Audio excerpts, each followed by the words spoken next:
Here are my top 10.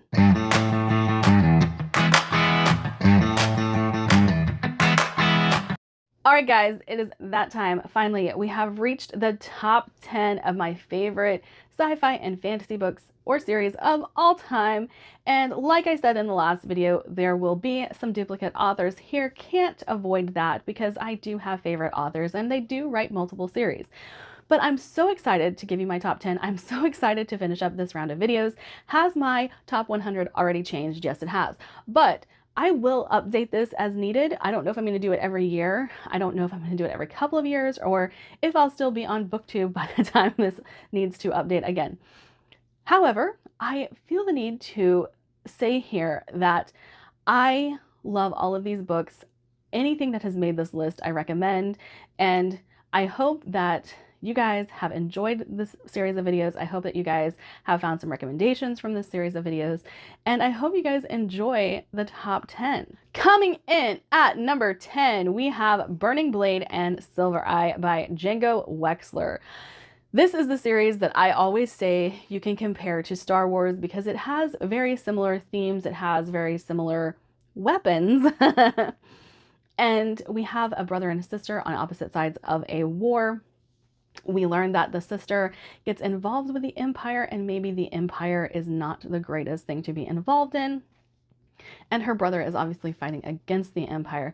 And so we do have the Empire Rebellion scenario going on here as well that also mimics Star Wars. But I absolutely love Django Wexler's dark humor. This was one of the greatest, there's one of the greatest characters of all time in Burning Blade and Silver Eye, but I can't talk about them without spoilers, so I will leave it at that. But Django Wexler does something that I always praise Anthony Ryan for doing as well, and that's deliberate description. I do not like being bogged down by description in fantasy. It's one of the main reasons that I don't really like The Wheel of Time. But when you can use description and even flowery description sprinkled in throughout the text, I think it's great. I think it's amazing, but I don't need a full page description of a wall. Or I don't need all of the descriptions of everybody's clothing in intricate detail. I just don't need all of that. And I have a good imagination. That's why I read fantasy. But I do think Django Wexler does deliberate description very, very well. He sets the scene very well. He makes you feel like you are in the place that he's talking about. And I just absolutely love it. I love it so much. Coming in at number 9, we have 5 Warrior Angels by Brian Lee Durfee. I absolutely love the 5 Warrior Angels. The Blackest Heart gave me one of the biggest book hangovers of my life. You guys have, I've talked about that a million times, so you know that already. And I absolutely love this series. It's another where there is epic fantasy to be had, but there's not a ton of filler. This is one of the series that also has a very large cast of characters, and I don't mind it too much because I can keep them straight. They all have very distinct voices. The descriptions of these characters are great, so you don't really get them confused. And I really like a lot of the characters. However, this series does have quite a few unlikable characters. So if unlikable characters are not your thing, maybe don't pick up this series.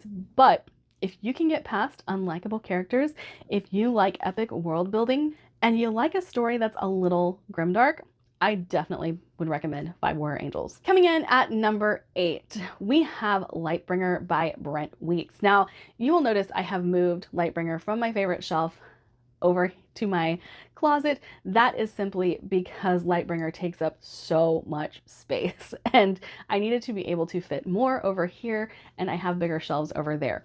But Lightbringer still remains one of my absolute favorite series of all time. I love Kip, I love Karis, I love Gavin, I love the whole cast. I think it has one of the greatest villains of all time in Andros Guile. And I just really think that if you're looking for a great magic system, Lightbringer is it.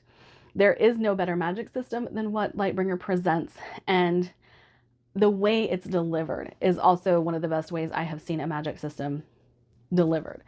And I love that this magic system definitely has consequences. We are not just fiddling about with magic all willy-nilly with no consequences to anybody or anything.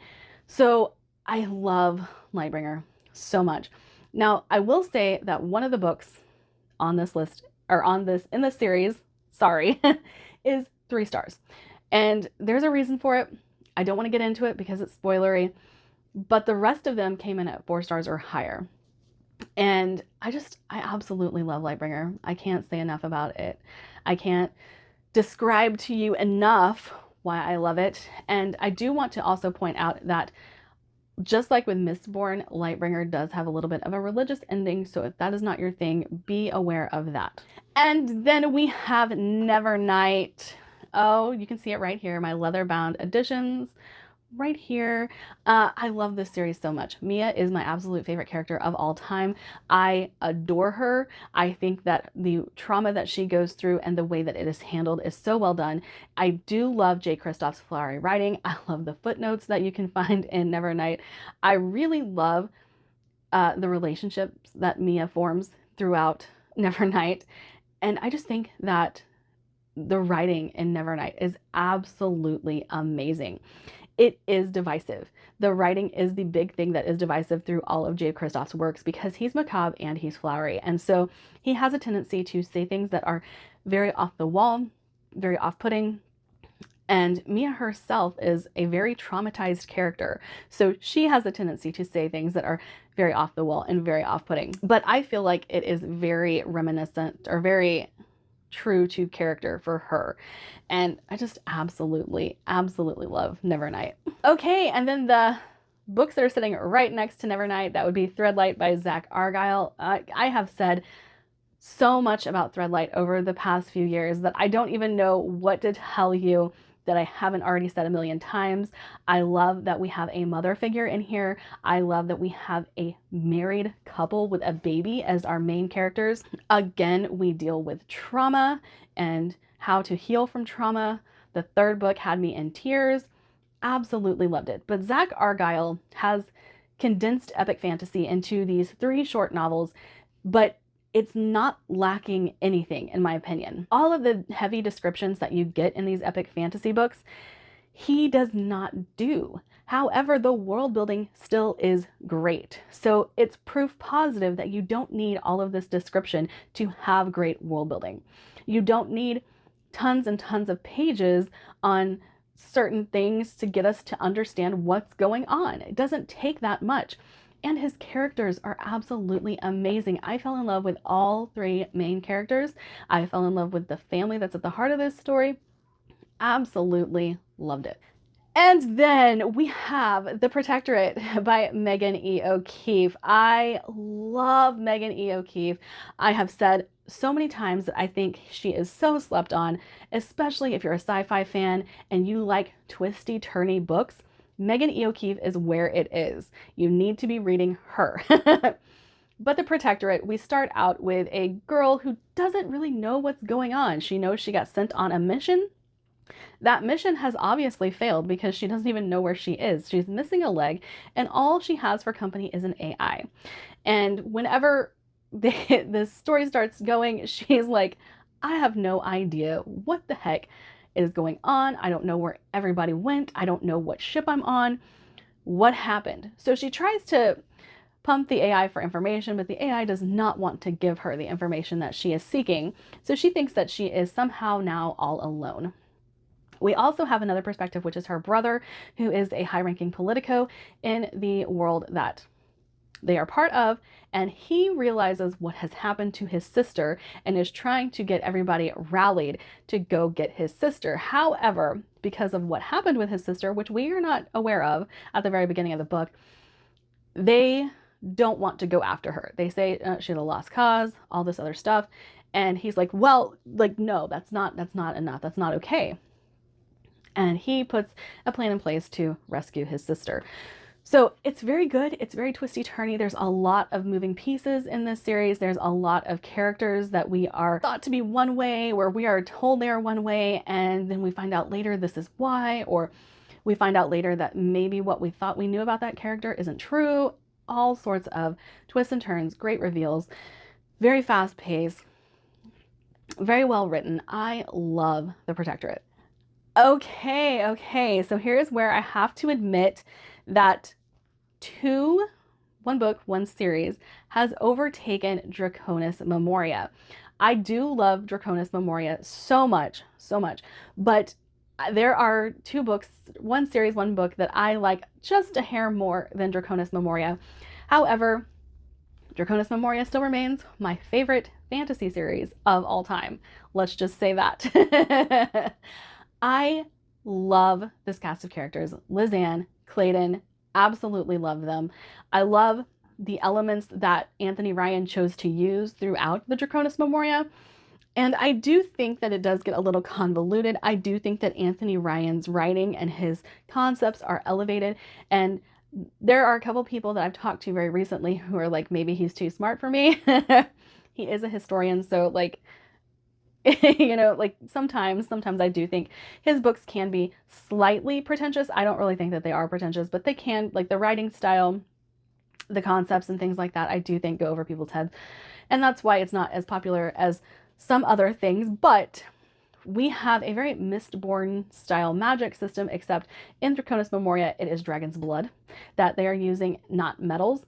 And I love the exploration of the world in this because we have naval battles, we have dungeon crawling, we have airships, all kinds of different things that make up Draconic Memoria and this steampunk dragon-filled world, and I adore it. Absolutely adore it. Draconic Memoria will remain my favorite fantasy series of all time, I think, until the end of time, because of the elements that it presents and the way it presents them. And I do think Lizanne is an amazing female character. I've actually heard that there are some men who don't like her, and I do think it's because she doesn't fall into that not like other girls trope. She is actually a woman and acts like a woman, and there you go. That's why I think that they don't like her. Coming in at number 3, we have Project Hail Mary by Andy Weir. I absolutely love Project Hail Mary. I did not stop talking about it for an entire year after I read it, and I still recommend it to everybody. I always talk about Project Hail Mary. But if you don't know, this has one of the greatest bromances of all time, and I highly recommend the audiobook for this. If you are not an audiobook reader, please give it a try, because there is an element to this story that you are missing out on if you don't do it via audio. And I don't want to get into that because I don't want to spoil the big reveal that is part of Project Hail Mary.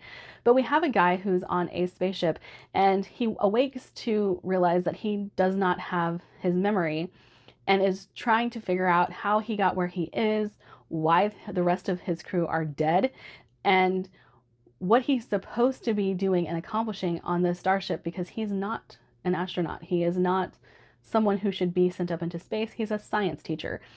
And so it's kind of a lot of back and forth of him remembering things from the past and why he is where he is and what he's about to encounter. So I think it's really cool. I think it's really well done. Like I said, the audiobook is absolutely amazing, especially given the element that you're introduced to in Project Hail Mary. But yes, highly recommend it, especially if you love a good bromance. Coming in at number 2, and this is a new addition to my top 10, that would be The Devoured Worlds by Megan E. O'Keefe. I told you she would be coming up again, that we would have duplicates on this list. I love The Blighted Stars, The Fractured Dark. I am currently reading The Devoured Worlds, or The Bound World. What is the third book? I don't remember what the third book is. I'll post it up here. And let me tell you, oh my gosh, these characters, this world, this whole concept of why this story is so cool. And we have a guy who is part of the leaders of this society, and the leaders of this society are corrupt, quite corrupt. However, he does not want to be a part of all of that. And we have his bodyguard, who is part of the story, and she was trying to turn over evidence against this family. She was on trial for doing such, and they basically said that she was a liar and all of this other stuff. So they end up somehow together trying to figure out what happened to this world that has seemed to collapse, died, whatever. They are unsure.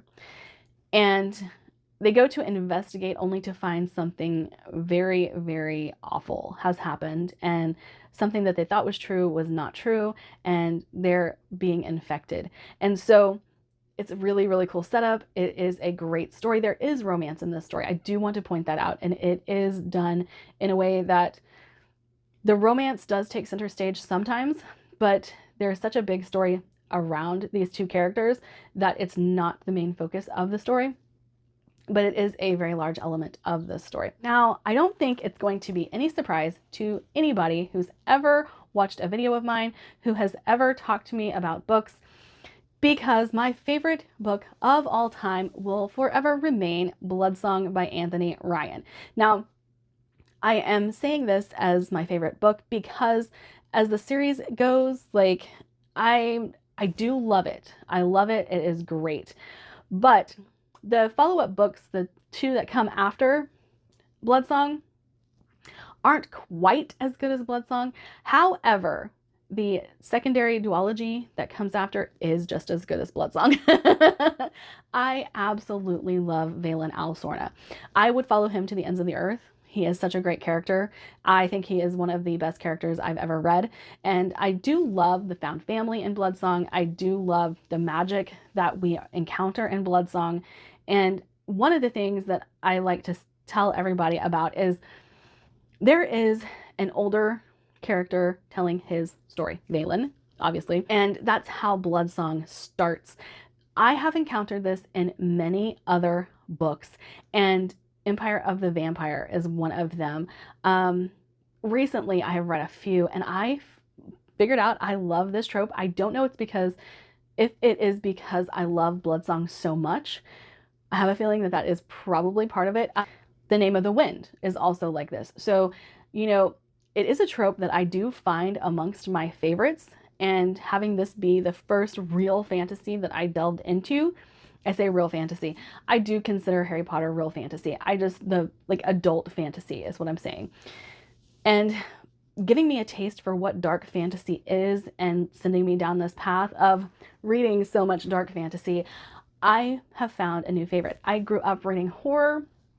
And so when I transitioned into fantasy or tried to read things like Wheel of Time or Lord of the Rings, I was like, this ain't it. And I do think that that plays into it. Like, I love horror so much. When I see it replicated in fantasy, it just makes it gives me a sense of nostalgia, I guess I should say. I don't know why people should be nostalgic for horror, but that's what I grew up reading. And so as you can tell, it is reflected in my fantasy tastes. But that is my top 10. I hope you guys have enjoyed this series of videos. Like I said, if you guys would like to support what I do have a Patreon, and all of my social media is linked in the Linktree link down below. Have a wonderful day.